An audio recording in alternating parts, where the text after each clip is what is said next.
L'immobilier qu'on a acheté, donc on a acheté à Nanterre et à Villejuif, pour la petite histoire, on est à moins de 5 000 € le mètre carré. Nanterre, c'est à Nanterre Préfecture, je suis à 2 minutes du RER A, et sachant qu'il y a le Grand Paris qui arrive, donc on a les lignes 15, 18, le RER E, je pense, et des trams qui seront à moins de 3 minutes aussi, dans les prochaines années. Donc, plus-value latente, très importante. On est à 10 minutes à pied de la Défense, et donc voilà, c'est un emplacement, aujourd'hui, l'appartement est loué, on a un peu moins de 5,5 net de rendement, sachant que je ne loue pas très cher. Donc on a un potentiel pour le louer encore plus élevé, mais on cherche aussi à ce que les gens restent et se sentent à l'aise dans l'appartement. Et c'est combien si t'as les chiffres? Oui, en fait, on a 3 chambres. Combien t'as acheté, combien tu loues? Alors, il fait 90 mètres carrés, 92 mètres carrés, il y a une loggia. J'essaie de retrouver les chiffres dans la tête. Je suis à un peu moins de 400 000 €. J'ai acheté à 370 000, 380 000, plus les frais de notaire, et on a fait un peu de travaux puisqu'on a rajouté une chambre pour en faire 3 dans cet appartement avec une salle de bain, et l'appartement est entièrement meublé, et les chambres on les loue entre 700 et 800 €. Donc et avec un parking en plus. Ok. Donc on en a pour 2300 € de loyer mensuel pour un appartement qui a été acheté un peu plus de 400 000 € tout frais compris. Ok. Donc on a un rendement net final qui est autour de 5,5, qui nous donne en fait cette latitude, sans compter la valorisation, comme on en a parlé tout à l'heure, qui peut faire doubler au moins avoir 30% d'augmentation dans les prochaines années avec le Grand Paris qui se développe. Cette maison à Villejuif qui est absolument magnifique, de 3 étages, 220 mètres carrés, que j'ai transformé en 9 chambres pour en faire du co-living, et je travaille avec Colonize, qui est leader sur le co-living en France, qui vient tout juste de lever 1 milliard d'euros là, à investir dans les prochaines années en France et en Europe, et qui gère la maison. Et là-dessus, on a un rendement net de 6%. Je suis à Villejuif, à 2 minutes du métro Léo-Lagrange, donc on est à 2 stations de Paris. Je l'ai acheté à 4 700 € le mètre carré. Et pour la petite histoire, j'étais en compétition, c'était aussi du off-market, et j'étais en compétition avec Inly. Pour ceux qui ne savent pas ce qui est Inly, c'est une boîte qui est détenue par Action Logement. Okay. Action Logement, ils prennent 1% de ton salaire tous les mois, de tous nos salaires, tous les mois. Et en fait, ils ont mis en place cette société Inly pour aller investir dans du co-living et des choses comme ça. Donc, ils travaillent notamment avec Colonize d'ailleurs. Et Inly s'était positionné sur la maison, je pense que c'était un peu moins d'1 million d'euros avant travaux et frais de notaire pour la maison, et je m'étais positionné au même prix qu'eux. J'avais rencontré les proprios, le contact avait été très très bien passé. Et en fait, eux l'achetaient sans condition suspensive de financement, donc ils payaient cash. Alors que moi, forcément, j'avais le financement bancaire, même si je pouvais apporter les fonds moi-même.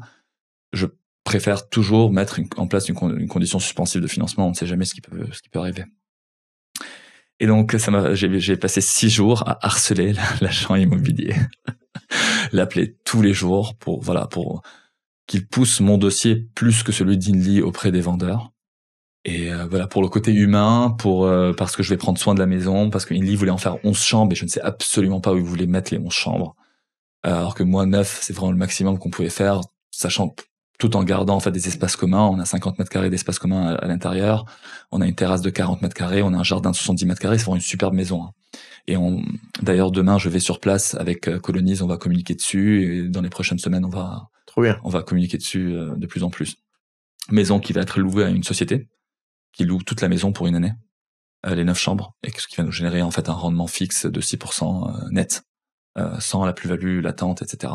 Sachant que tu as le métro 15 et 14, je pense, qui sont à moins de 10 minutes, qui seront à moins de 10 minutes à pied de la maison. Qui arrive quand à peu près dans 4-5 ans. 4-5 ans, ok. Mais du coup, tu vois déjà les prix qui montent. Moi, je l'ai acheté un peu en dessous du prix du marché. Et il y a déjà les prix qui sont en train de monter de plus en plus tous les ans. Donc, tu sais que tu as une plus-value latente qui est assez intéressante là-dessus. Et donc, du coup, je me souviens, le mardi, il devait en parler, donc 5-6 jours plus tard, au vendeur. Et mon seul argument, c'était je suis sympa. Je vous assure que je peux le financer. Et je vais prendre soin de la maison. Mais en fait, le jour où il devait en parler, je me réveille à 4h du mat avec un peu une révélation. Et je suis écrit direct à l'agent immobilier en lui disant, voilà, aujourd'hui, Inly, la personne qui est venue le voir, c'est pas elle qui prend la décision. Il y a un comité de décision qui va venir, un comité de financement, etc. Donc il y a encore tout un process qui peut prendre beaucoup de temps avant de valider l'acquisition. Moi, je visite, je prends la décision, je finance. Donc ma décision elle est définitive et voici mes garanties bancaires, etc. qui vont assurer l'achat. Et je pense que cet argument aussi fait la différence. Et c'est comme ça que j'ai pu moi petit acheteur acheter la maison au nez à la barbe d'Inly. C'est là que sur des exemples comme ça qu'on voit qu'en dehors de toutes les connaissances immobilières qu'il vous faut pour investir, il y a quand même ces soft skills, cette négociation qui est et ces rapports humains que vous allez développer avec l'agent IMO, même avec le propriétaire. Tu disais que tu avais rencontré le propriétaire et que ça avait joué dans la balance. Qu'il faut être bon là-dessus, faut le pratiquer, faut voir ce qui marche pas. Là, en effet, l'argument que tu trouves, tu l'avais même pas au début, tu vois, tu le trouves après en y réfléchissant, et c'est le truc qui débloque probablement la vente. C'est hyper important, quoi. Je pense que j'en ai rêvé plus que réfléchi. Mais oui, et en fait, quand j'ai rencontré les propriétaires, je savais pas qu'il y avait une ligne. Enfin, j'étais naturellement. Enfin, il faut être naturel avec les gens, essayer d'être sympa. Bon, c'est de toute façon pas que dans l'immobilier qu'il faut essayer d'être sympa avec les gens.